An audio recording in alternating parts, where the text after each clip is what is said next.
Hi, everyone, and welcome to the Three Principles Global Community webinar. The Three Principles Global Community, also known as 3PGC, is a nonprofit organization that's committed to bringing an understanding of the three principles to people throughout the world.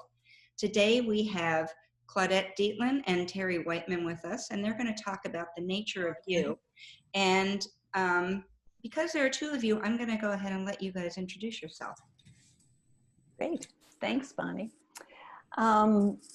So I'm Claudette Dietlin, and I came across the Three Principles understanding about 4 years ago, and like many people, had been looking for something that I could really stand on solid ground with. And the principles, the Three Principles, was really the first thing that I ever found that I could.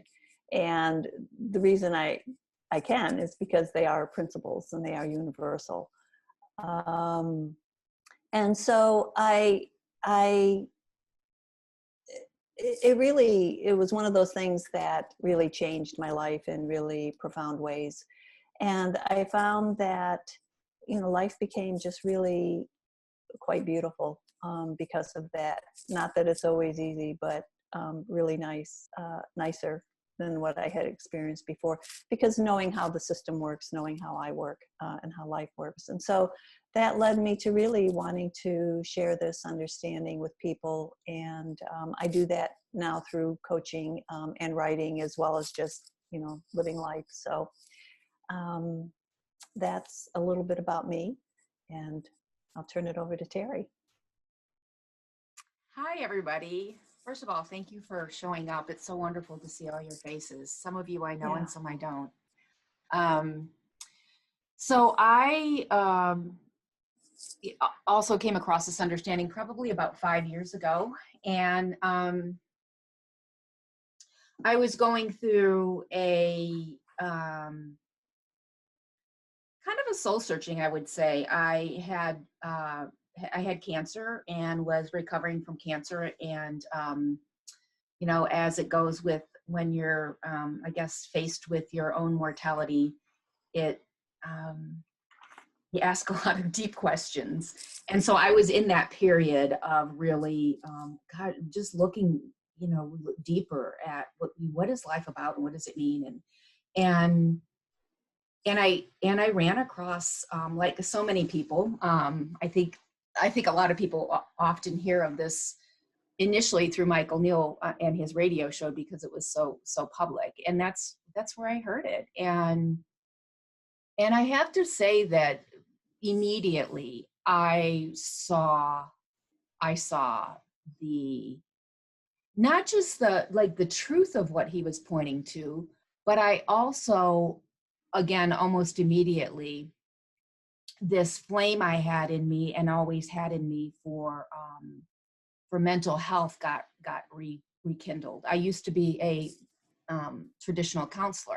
I still am a licensed counselor, and so I worked with people in in the traditional ways that I was trained, digging into the psychology and going back and blah blah blah, all that. And like many people who have that background in this conversation, and also people in general in the mental health field, like there's a really high burnout rate. And I was part of those statistics. I just got burned out on it. And though I loved what I did, and I loved talking to people, and I loved because I just so believe in mental health and how important it is, but what I found was it wasn't about mental health. It was about mental illness, and it was about what's wrong with you and let's fix it. And I can't say at that point in time I really knew what I was disillusioned with. I just knew I was disillusioned and I was burned out, and so I got out of the field and went and did other things. And so then fast forward years later, when I heard about the Three Principles and Sydney Banks and his journey, I just immediately saw, like, this was the missing piece in the work that I did. And this is this is about mental health. It's not about mental illness. It's not about how we're broken.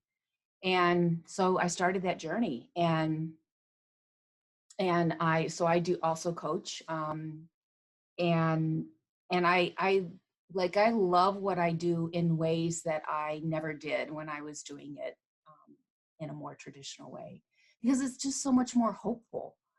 It's not just hopeful, it's true. And when people just can get a little glimpse of who they really are, so much opens up for them. And yeah, so that's my journey, and that's where I am. Great, good, good. And one of the things that we Teri and I have formed a friendship over the past several months.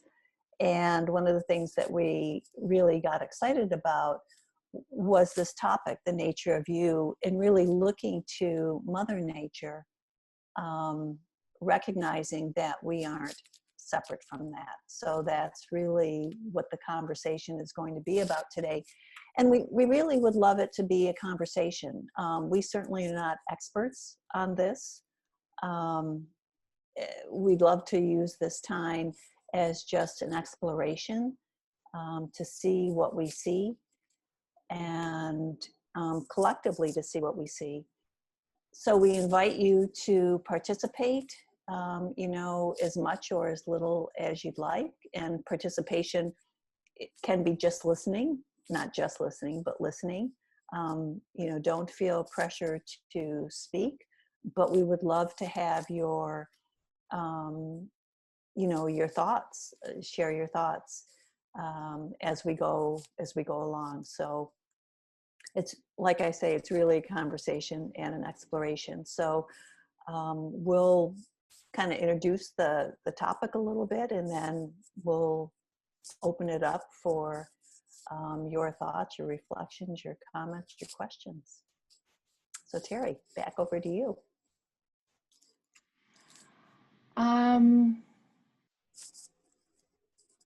Well, let me first read a quote that I actually just ran across, and I grabbed it because it I don't know, it just resonated with me, and it fit in with what we were talking about.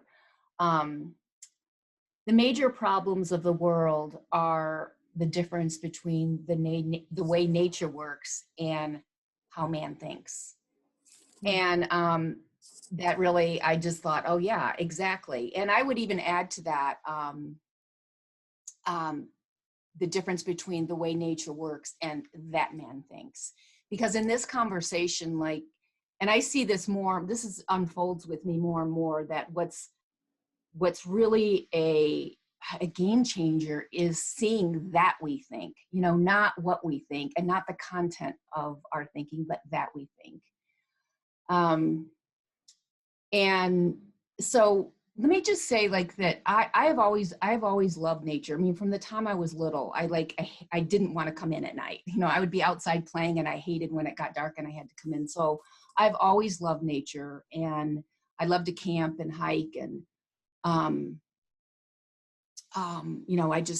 love the mountains and the trees and the ocean, and I just love being in nature. And if you would have asked me 5 years ago, before this understanding, what I loved about it, I probably it would have been more about the form, it would have been more about, oh, I love the beauty, and I love the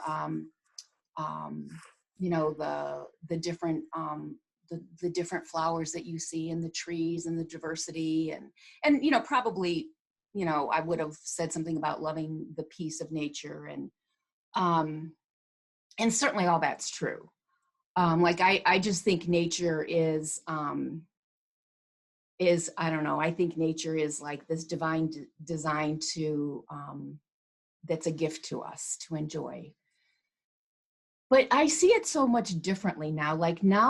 Since I've come across this understanding, what I see, and this is kind of where where Claudette and I both would like to take the conversation. It's not so much about the physical form of nature, but it's about looking at the intelligence that runs nature. The intelligence that runs through nature, because that natural intelligence is the same intelligence that runs through us.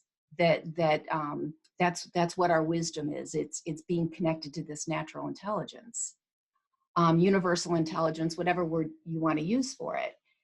And the thing that I love about nature is that this formless energy, this natural intelligence, is so much easier to see in nature, because there is no personal to it. Like thought doesn't get into it, you know?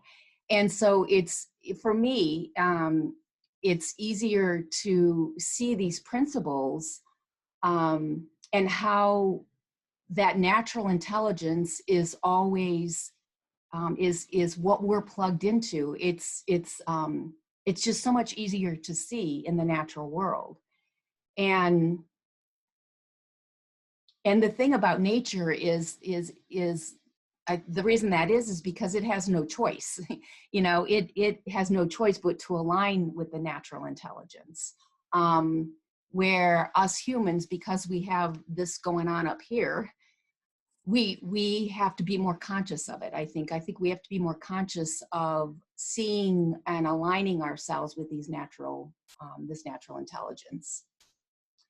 And so the intelligence that's, that I'm speaking about is, it's energy is what it is. It's formless energy. And people who study energy, which is not me, and you know, like what I'm about to say is probably about all I could say about it. I couldn't really get into an intelligent conversation about what energy is made of, but you know, I run across things that just sound true to me. And what, you know, people who study energy, there's properties of energy and qualities of energy. And the qualities of energy is that it's expansive, and it's made of light and harmony. And when you, like, you know, Sid always, like, one, you know, this understanding is all about the feeling, right? And following that feeling, and that feeling of well-being, or that feeling of being at home.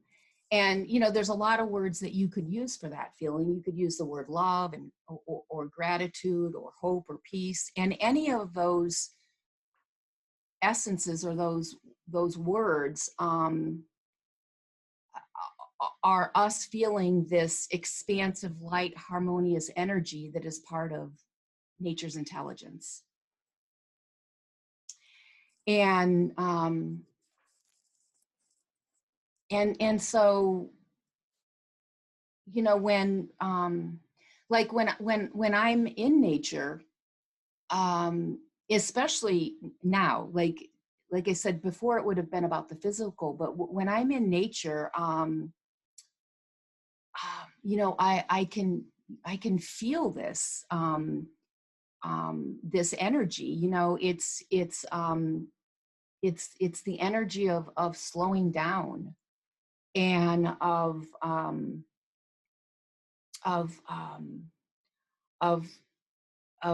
energy of rhythms, and of cycles, and it's much more gentle, and than the energy and the pace that we go at as humans. And so, as a matter of fact, I would say that we're like probably the only species that is out of sync, really, with this, you know, with this natural intelligence. And it shows, I think, in the problems that we have, not just individually, but the problems that we have in our world, is that we are out of sync with that natural intelligence. And the way that I see it is that,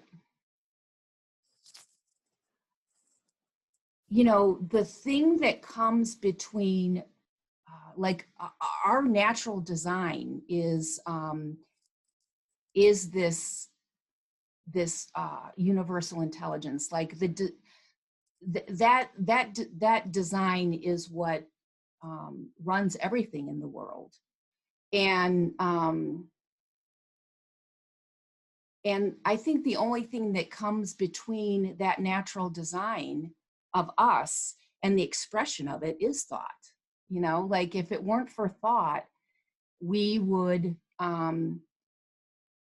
also pay attention to and heed to all the properties and the principles that you see out in nature. And I'm talking about things like, you know, the rhythms and the cycles and what happens at the edges of an ecosystem, and the growth that takes place in nature, which is a lot slower than we like to see for ourselves, and the imperfection in nature, and the fact that there's this unbelievable communication system in nature that, and it's all about co-creating.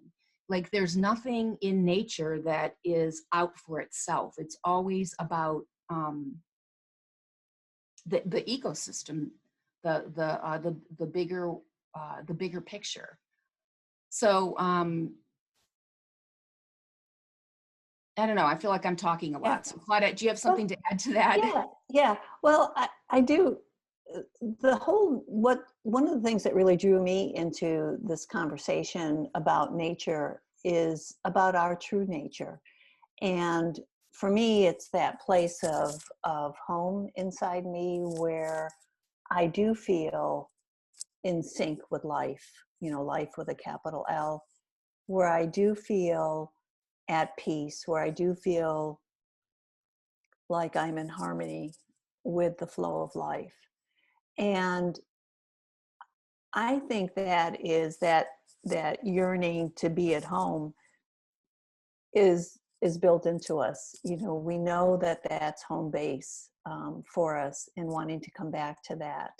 And so for me, what the interest was is really looking at Mother Nature, looking at the larger picture of nature, to see how am I either in sync with that or not in sync with that, as far as using or being in this deeper intelligence, you know, that runs all of life. And more allowing life to live me, and how good that feels, rather than me trying to figure it out all up here, because I've spent decades trying to figure it out,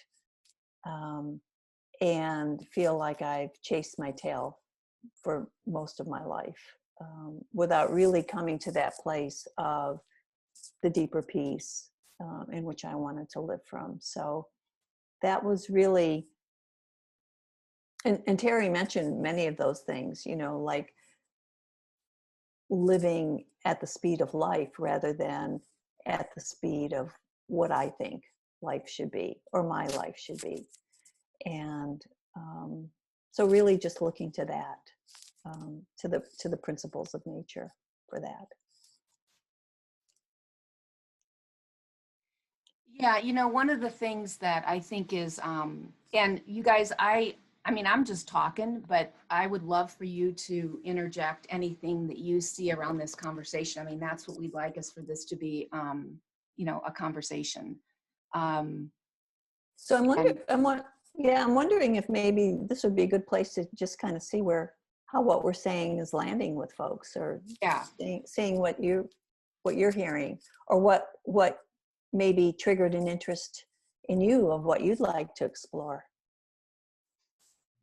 Yeah, so if anyone has a question or comment, feel free to unmute yourself. And then when you're not talking, you can mute yourself again. I think somebody was raising their hand. Is it Kajal? Kajal? I'm not sure how to say your name.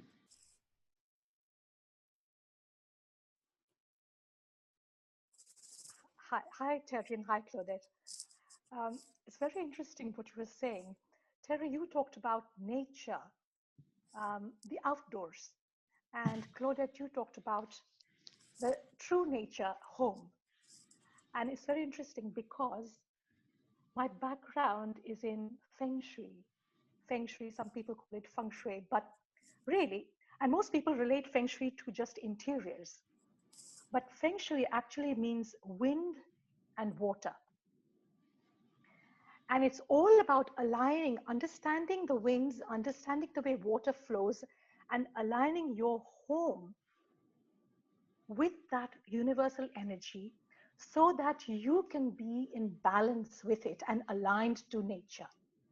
So everything that Teri mentioned about the cycle of nature and really aligning with that formless energy, and everything that Claudette said about your true nature being your own home.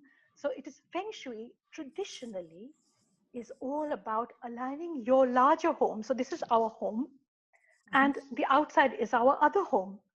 So aligning your home in such a way with the forces of nature, wind and water, that you're in perfect alignment so that you can be in balance and harmony. So I thought I love that. quite interesting. I do too. Yeah, yeah.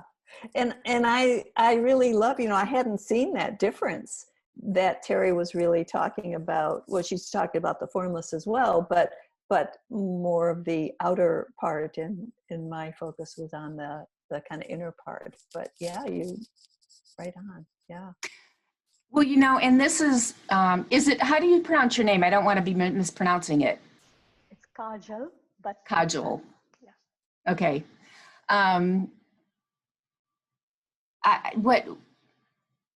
Really what, the bigger, if there was a word that you could capture of what we can learn from nature, it is flow. I think that is a beautiful word, is flow.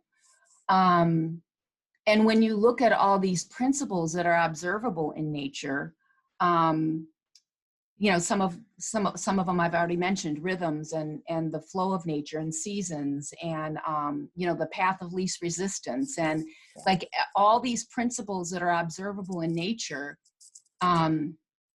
it is about flow. It's about the flow of energy. And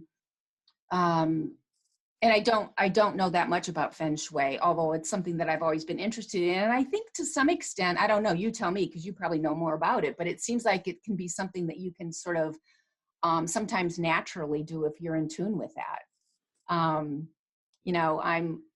I love to, I don't know, I just feel like there, especially in an indoor environment, there's ways you can arrange things that just feel more open.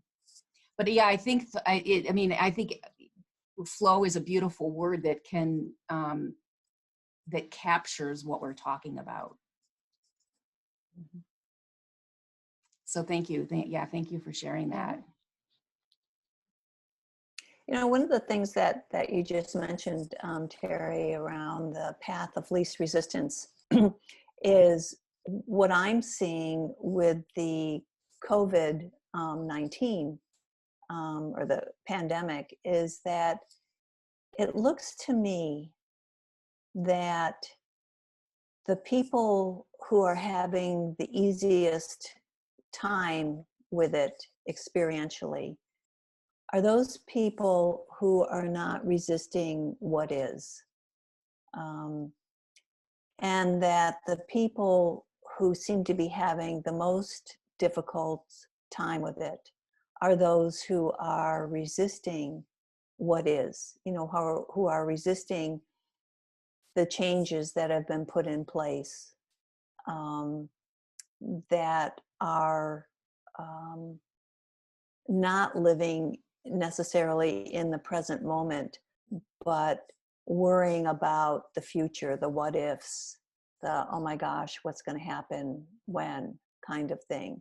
And one of the things that I see, one of the aspects of nature that I really appreciate is not resisting what is, no matter what, whether it's good conditions or not so good conditions. Nature seems to adapt and make the best of whatever the conditions are.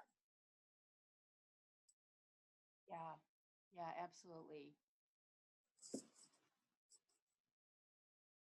Well, and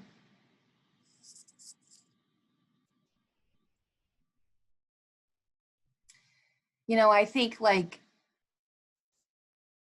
I'm speaking of nature as it's, as as if it's a person, but like I think nature, like nature knows that that life is difficult. And so it's like everything that nature does is to maximize its survival, always. Mm-hmm. And you can observe that in so many different so many different ways, like the most important thing, and when I talk about nature, nature's many things. I guess a lot of what I'm talking about is plants and trees and that type of thing. But when you look at the most important part of a plant or a tree is its root system. And it's really its root system and feeding its root system and taking care of its root system that ensures the survival. It's a big part of what ensures the survival of plants and trees. And isn't that true for us? It's interesting to look at, like, what is our root system? In this conversation, in the three principles conversation, you hear the word grounding a lot. And to me, that's what grounding is. It's your root system. It's your stability. And it's, I think, seeing who you really are, and to see the, as Sid referred to it as mind, universal mind, this natural intelligence that that guides us and that is living us all the time. And when you see that and you feel that, and you, I would say, even yield to that, versus what many of us do is we look to this up here as our navigation system, to our intellect, to our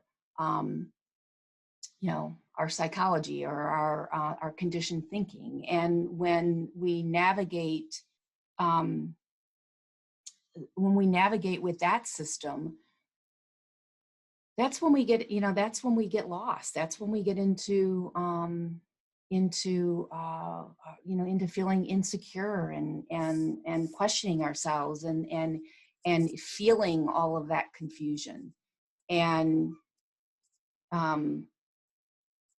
where what I see more and more is that there's another way to navigate life, and that is through universal mind, or that is and it's not even that we have to do anything, because that's navigating us to begin with.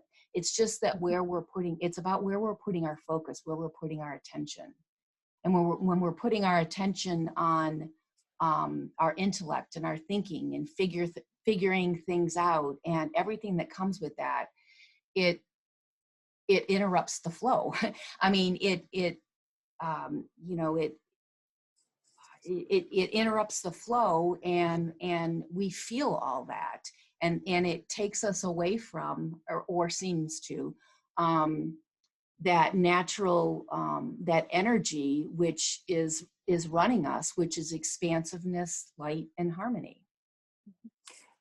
And connectedness. As you were talking, Teri, I was thinking that one of the things that seems to be true about us humans is that we see ourselves, again, because if we think that we are our intellect, that that's all that there is to us, that we see ourselves as separate, separate from each other, and separate from life with a capital L, separate from nature. And when in truth, we are part of it all.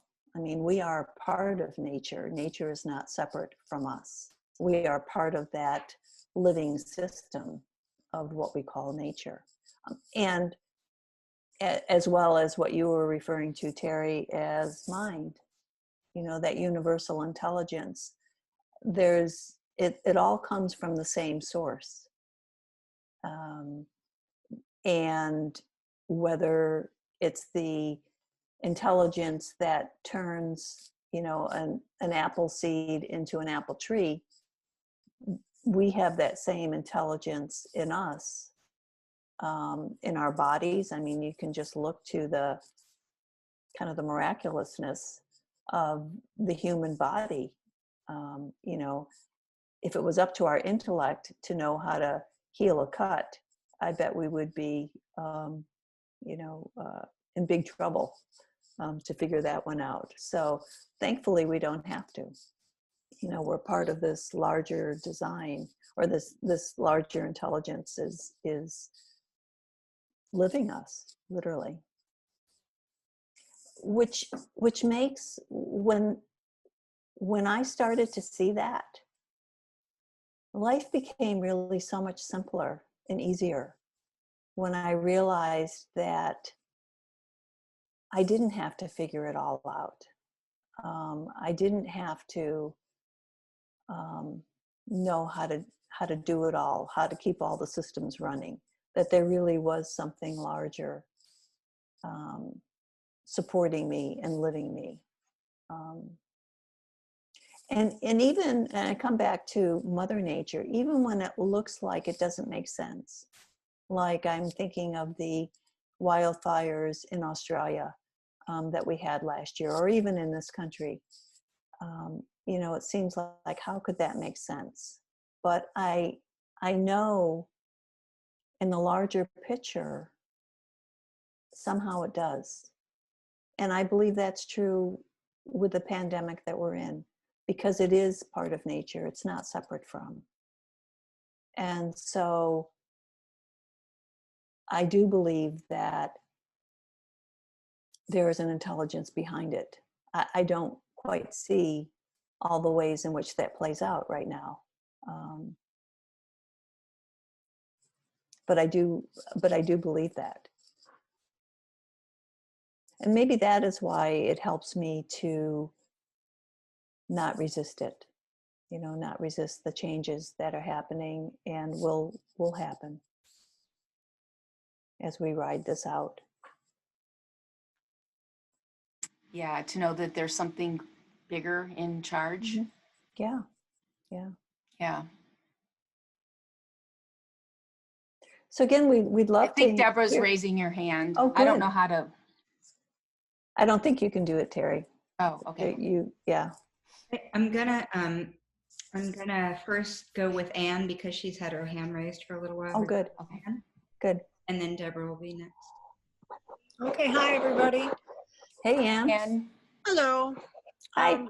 Up front, I would like to say I have a frame of reference that's rooted in NA, Narcotics Anonymous. I've been involved with that group for 7 years. And I'm finding that a lot of the things you're talking about are similar to the kind of things we talk about in recovery. One of the biggest ones is accepting what is and not trying to figure it out, not trying to control it. Just letting go of that kind of obsessive need to control. What a huge relief that is. Yeah. You know, not to say that you have to be passive in life, certainly not, but you really have to learn what you can and can't control and let go of the things you can't control, because it'll just drive you nuts, you know, and you can't figure out life sitting in a chair. You really have to live it and let it unfold and do the best you can, you know, with every little choice that you make throughout a day or whatever. Some of the things you're starting to talk about now, like universal order, kind of reminds me of like when I first got into the program, I called it the God thing. A lot of people in the program talked about God, and I found that to be very off-putting. I didn't believe in God. The only ways I could think about it was in an acceptable way, was that God could be thought of as the great outdoors or good direction. And that seems to be, you know, in tune with nature. It's the intelligence that runs through nature. I've been taking notes, so that's why I'm looking at, as I refer to my notes, compulsive note taker from being a teacher, I guess, or a student of whatever. So that's mainly, you know, what I wanted to say.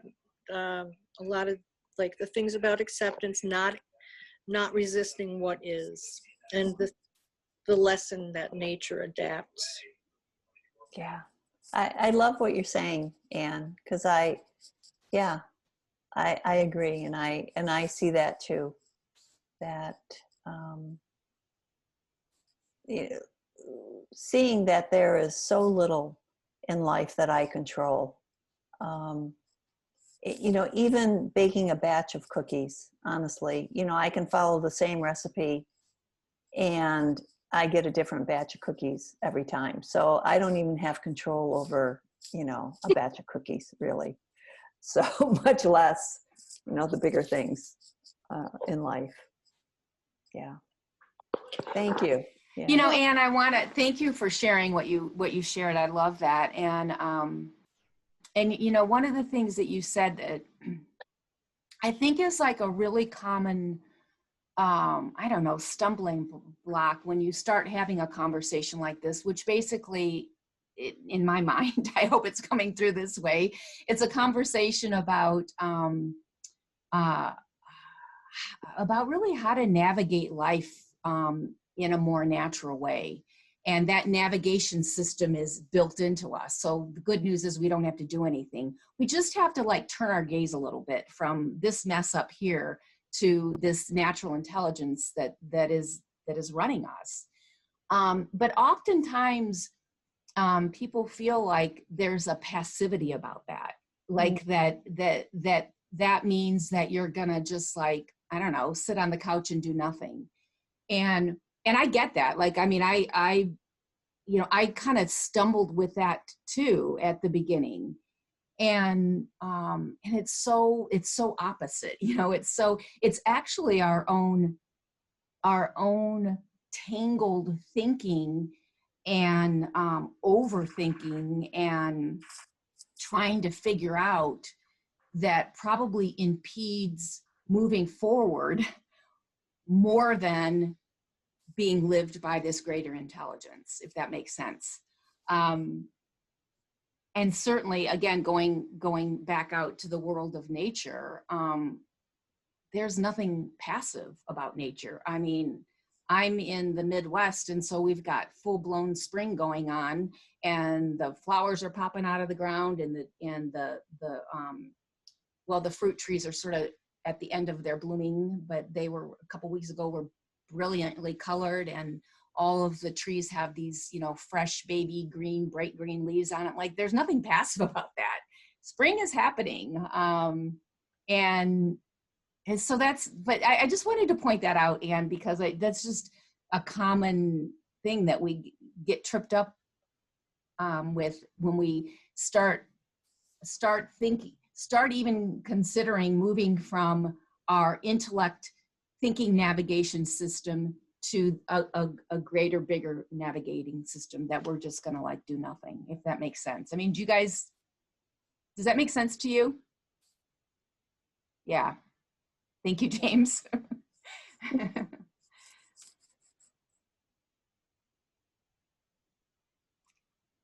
Yeah, I have certainly found, just to pick up on what you were saying, Teri and Anne, I'm really glad that you pointed that out too, about not being passive is, and I sometimes still get tripped up with it.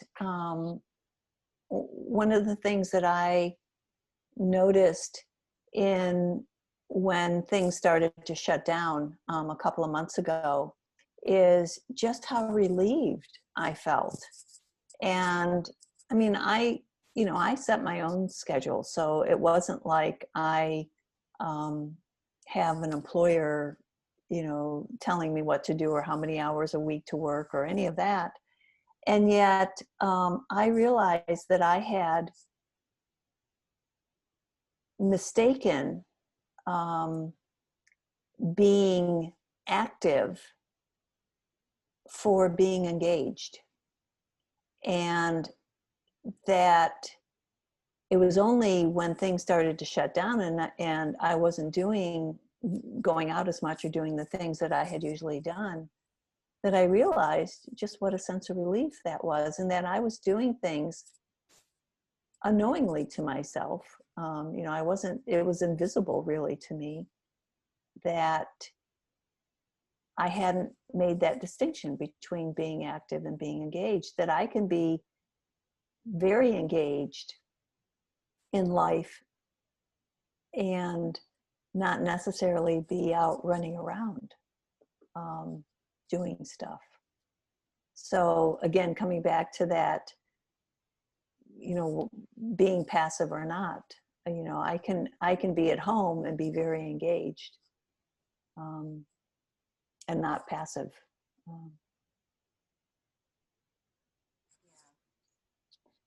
Deborah, did you have something? Yeah, sure. So thank you guys for this conversation. It feels like exactly what I needed right now. So some of you know that I have this puppy. Now he's going to start making noises. Anyway, he's about 3.5 months old, and it's been such an interesting experience trying to start to train him, right? Because it's like I have a responsibility to teach him things, and sometimes we connect really well and he learns things really well, and sometimes we don't and he doesn't. And just kind of like thinking about this in this context, it's like I want him to learn at a certain pace, and sometimes he learns faster than I want, and sometimes he learns slower. And when I start to push him, like this morning, I'm trying to teach him to get his nails clipped, right? Well, if I hold on to his toes for too long, he gets really frustrated. So I have to find like just the sweet spot between like holding his toes and praising him, and then not, before he gets frustrated and starts to pull away or chew on my fingers. And, I don't know, it just, I think there's so much for me to learn here, and I don't know what it is yet, but it feels like, it's like this balance between, going with the flow and trying things and being in tune with him and accepting when we're not in tune, and, and kind of looking at the frustration when I want him to learn faster than he's getting it. It's just been such a really interesting context for me to look at what's going on with me right now. So yeah. And what occurred to me when you were talking, Deborah, is that it is like a dance, like this, it's a dance between like being guided and listening to this natural, this intelligence, this universal intelligence, and then and kind of knowing when to like move forward, or when to take action, when to get involved, when to get your fingers in it, and I think it is a dance. It's and I think it's a dance that the more you do it, the more you get a feel for it. For so many of us, when we're used to navigating via our intellect, we have ideas of how things should go, how fast they should go, what should be happening. It's all made up. And if you're in that system, then there's no room for listening to those quiet nuances and whispers of your own wisdom. And so, there is a a slowing down, I think, that needs to happen to be able to hear that. And then, and then, but that doesn't mean like that there's no action, that there's no action to be taken. It's just a dance that we're constantly doing between, the formless and the form, our spiritual world, the spirit of who we are, and the human of who we are. Well, and it's so interesting to think about it on an animal level, because he definitely thinks, but I'm not sure that he's got an intellect.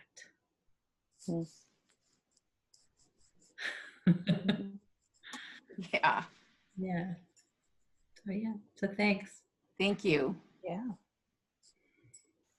Yeah, the timing, that's one of the things that I really struggle with sometimes, is that I have my idea about how long something should take. And, I think of nature, and, nature is in tune with everything. The temperature, the moisture in the ground, all of that. And it's just naturally unfolding as life moves through it. Whereas I get stuck up in here in my intellect and think and decide how long something should take, or when should I be getting something by, or what am I not doing so that the puppy learns about the being trained, or that kind of thing. As how often I interject my ideas, which are just made up, literally just made up. I mean, it's just, there's no truth with a capital T to them. There's just my own thinking that makes it true. And then I believe it. And that seems to be when I struggle. Well, and again, looking at the natural world, because you can see how intelligence takes form in the natural world, and the strongest trees are the slow growth trees, the ones that grew slowly, because they have denser bark. Which makes them more resilient to pests and diseases, and they have stronger root systems. And, and so there is a pace and a rhythm, but again, we just want to override that in our fast pace, got to get ahead, intellectual world. We want to override that and do and create and move at the pace that not only at the pace that our intellect tells us we should be moving, but also it's kind of bigger than that. It's sort of the world that we live in. The world we live in, at least up until recently, which this time we are in, is really interesting, because everybody has been forced to move at a slower pace, which I mean, to me, that's huge. Like what's going on with this pandemic is there's just so much, I mean, I think it's a huge course correction for the world. But the other thing that I wanted to also point out about that is that if you look at and I was just reading an article yesterday about the things that are being measured about what's happening in terms of the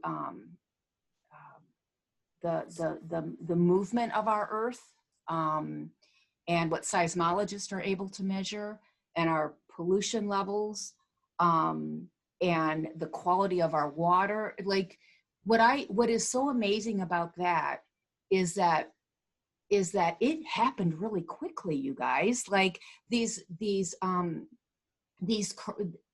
and that just speaks to, I get excited when I talk about this, sorry, but that just speaks to like how we are, we're part of nature, we're all connected, are all have this self-balancing system within us, you know, where we're always coming back to our health. We're always coming back to our essence, you know, and look at how quickly the world has done that. Like and it's only and we haven't done anything to make that happen. What we've done is we've stepped out of the equation. And because of that, just, it's like a rubber band. It automatically goes back to how things were meant to be. And I think that in and of itself is such a huge thing to see. And, you know, there's that saying, as is above, so is below. As is in the bigger picture, so is in us. And that is true for us too, is that we are meant to, we are a well-being. We are mentally healthy. And we're always, everything we do is always an attempt, depending on the level of consciousness we're at, to get back to that good feeling, to get back to that feeling of well-being. Mm-hmm. And that feeling, like I started talking about, that one of the natural qualities of energy is to be expansive and light and in harmony. And that's what our earth is doing. It's making that big self-correction. Yeah, and I think of in individual lives, and in our human system, Teri, is when that our thinking is designed to settle. Our minds are designed to settle when when we let that happen. And even when we don't let that happen, it still happens. We will have moments of feeling clear and at peace. And I again find that the more I take my hands off the wheel of my life, the more harmonious really it is with the way life is. And to see, it was one of the things that I was really just so heartened with, is within a few weeks of China shutting down, how they were noticing, the skies were clearer, the pollution level was down, and then seeing that happen worldwide in really just a short amount of time is, to me, very hopeful. And brings me back to this understanding of why I think it is so hopeful. Because we are designed that way, as human beings and part of this larger system, to self-correct, to come back into harmony. Yeah, absolutely. The other thing I wanted to mention too, because I know we're almost out of time, and you mentioned it earlier, Claudette, and I just wanted to kind of go back to it, is this the oneness, the connectiveness and oneness of nature.